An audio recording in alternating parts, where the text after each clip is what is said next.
प्राचीन काल की बात है। महात्मा बुद्ध लोगों को सद्विचारों का सद्मार्ग दिखा रहे थे। तभी उनके पास एक स्त्री आई और वह स्त्री महात्मा बुद्ध के पास आकर रोने लगी और बोली, हे महात्मा जी, मेरे बेटे की मृत्यु हो गई है और मैं बहुत ही ज्यादा दुख में हूँ, शोक में हूँ। मुझे कुछ भी अच्छा नहीं लग रहा, मुझे कोई भी खुशी नहीं भा रही है। कृपा कर आपसे मेरी आखिरी आशा है कि आप ही वह शख्स हो जो कि मेरे उस बेटे को जीवित कर सकते हो। महात्मा बुद्ध ने इन वचनों को सुनकर थोड़ा शांत मन से सोचा और फिर उस स्त्री को उत्तर दिया कि ठीक है, मैं तुम्हारे बेटे को जीवित कर दूंगा, अब तुम विलाप मत करो, पर मेरी एक शर्त है। यह सुनकर अब स्त्री में थोड़ी सी दम पड़ गई। उसने रोना बंद कर दिया। उसको लगा कि जब महात्मा बुद्ध जी ने बोला है तो वह मेरे बेटे को अवश्य जीवित कर देंगे। वह महात्मा बुद्ध जी से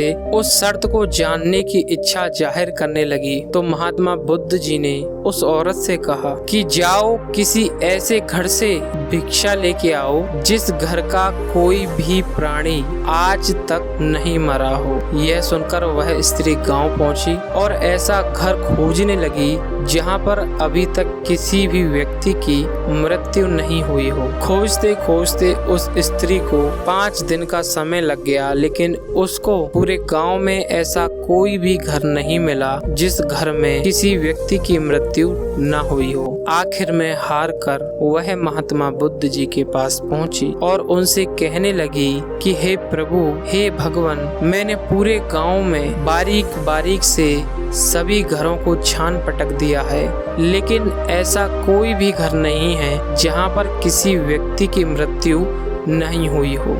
यह सुनकर महात्मा बुद्ध जी बोले, हे माते, मैं तुम्हें यही तो समझाना चाहता हूँ कि जन्म और मरण इस संसार का चक्र है। जो जन्म लेता है उसका मरना भी निश्चित है। तो तुम इस विषय को लेकर विलाप मत करो। इस संसार में ऐसा कोई भी जीव नहीं है जिसने जन्म लिया है और उसका अंत या फिर वह नहीं मरा हो। यह सुनकर उस स्त्री की दशा बदल गई, उसके सोचने का तरीका बदल गया और उसने इस शोक से बाहर निकलने का निर्णय लिया। अब वह महात्मा बुद्ध जी से पूछने लगी, हे प्रभु, तो अब आप मुझे मार्गदर्शन दीजिए कि मैं अब आगे क्या करूं। तो भगवान बुद्ध बोले कि तुम्हें आगे कुछ करने की जरूरत नहीं है, तुम्हें सिर्फ इस दुख को धैर्यता से सहन करना चाहिए। तब महिला को बुद्ध के वचन समझ आए और उस महिला ने फिर बुद्ध जी से संन्यास लिया और मोक्ष की राह पर चल पड़ी। Moral of the story is that कि कभी कभी हमारे जीवन में ऐसी घटनाएं घटित हो जाती हैं जिन घटनाओं को सोचकर या उन घटनाओं को घटित होने के बाद